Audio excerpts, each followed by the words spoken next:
नमस्कार, मी पंजाब डक राज्यातल्या सर्वप्रथम शेतकऱ्याला सांगू इच्छितो, राज्यात 16 तारखेपासून 16 ऑक्टोबर पासून ते 17, 18, 19, 20 पर्यंत राज्यात भाग बदलत पाऊस पडणार आहे.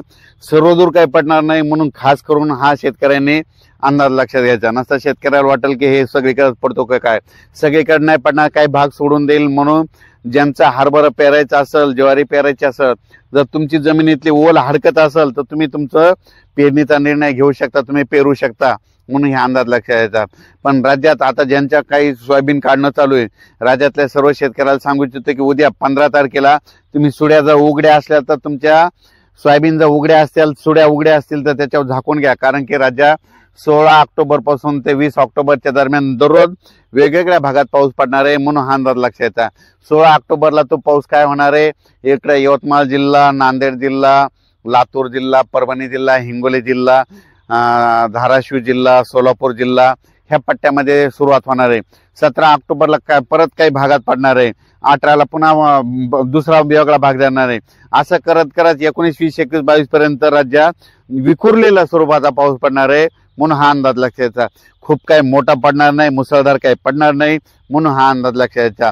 राज्यातल्या सर्व शेतकऱ्याला सांगू इच्छितो की आता पाऊस आता परतीचा आहे, आता हे शेवटचाच पाऊस आहे, आता पाऊस निघून जाणार आहे आणि 2 नोव्हेंबरला मध्ये चांगली थंडी येणार आहे. म्हणून राज्यातल्या सर्व शेतकऱ्यांनी अंदाज लक्षात यायचा.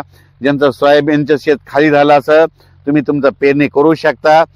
त्याच्यानंतर ज्वारी पेरायची तर ज्वारी पेरू शकतात, हरभरा पेरू शकतात, ओल हडकत असेल तर पेरू शकतात. पेरणीचा निर्णय तुम्ही तुमचा स्वतः घ्या, पेरायचा का नाही ते ठरवा. फक्त तुम्हाला एक सांगू इच्छितो, राज्यात मात्र 16 ऑक्टोबर ते 20, 21, 22 ऑक्टोबरच्या दरम्यान दररोज वेगवेगळ्या भागात तुरळक ठिकाणी पाऊस पडणार आहे. खूप काही मोठा पडणार नाही, म्हणून हा अंदाज सर्व शेतकऱ्यांनी लक्षात घ्यायचा.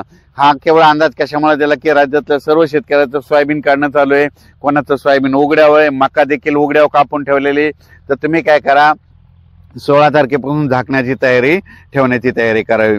परत काय झालं, आता कांद्याचे म्हणजे ते बी टाकणं चालू होतं. कांदेवाल्या शेतकऱ्याला सांगू इच्छितो की आता कांदा टाकण्यासाठी देखील पोषक वातावरण आहे. कारण की झाला आता पाऊस, आता हे शेवटचा आहे. शेवटचा पाऊस सगळीकडे जास्त पडत नसतो, फक्त विखुरलेल्या स्वरूपाचा पडतो, म्हणून हा अंदाज लक्षात यायचा. राज्यात सर्व दूर नाही पाऊस, पण 16 ते ह्या 4-5 दिवस 16 तारखेपासून ते 20-21 ऑक्टोबर पर्यंत दररोज वेगळ्या भागात पडणार आहे. म्हणून तुमचं कांद्याचं रोप टाकायचं तर ते देखील टाकू शकता. त्याच्यानंतर हरभरा देखील पेरू शकता, ज्वारी देखील पेरू शकता. त्याच्यानंतर शेत देखील दुरुस्त करा. त्याच्यानंतर सोयाबीन देखील तुम्ही काय करा, तुमच्या सुड्या उघड्या असतील तर ते देखील झाकून घ्या, म्हणून हा अंदाज लक्षात यायचा. त्याच्यानंतर राज्यात काय होणार आहे, 2 नोव्हेंबरला थंडी देखील येणार आहे, म्हणून परत ते सांगायलो, म्हणून हे अंदाज लक्षात यायचा. त्याच्यानंतर काय होणार आहे, दिवाळी झाल्याच्या नंतर राज्यात चांगली अशी खूप अशी धुराळे धुके देखील येणार आहे. दिवाळी झाल्याच्या नंतर देखील येणार आहे. मग आपणच समजून घ्यायचा की आता पाऊस आता निघून गेला, म्हणून हा अंदाज लक्षात घ्यायचा. त्याच्यानंतर थंडीची देखील चाहूल लागणार आहे, म्हणून हा अंदाज लक्षात घ्यायचा. ज्यांचं शेत हडकत असेल तर तुम्ही पेरणीचा निर्णय घ्या, म्हणून हे देखील सगळ्यांनी लक्षात यायचं. आणि तुम्हाला एक सांगू इच्छितो की राज्यात पेरणी करत असताना, हरभरा पेरणी करत असताना, ज्वारी पेरणी करत असताना बियाण्याला काय करा, बुरशीनाशक लावा. कारण की ते पेरल्याच्या नंतर मर देखील लागत नाही, म्हणून हे सगळ्यांनी लक्षात घ्यायचं. हा पाऊस जे पडणार आहे, आता परत एकदा शेवटी सांगतो की हा पाऊस सुरुवातीला काय होणार आहे, इकडल्या म्हणजे याच्याकडून सुरू नांदेड, लातूर, धाराशिव, यवतमाळ, त्याच्यानंतर लातूर जिल्हा ह्या पट्ट्याकडून सुरुवात होणार आहे.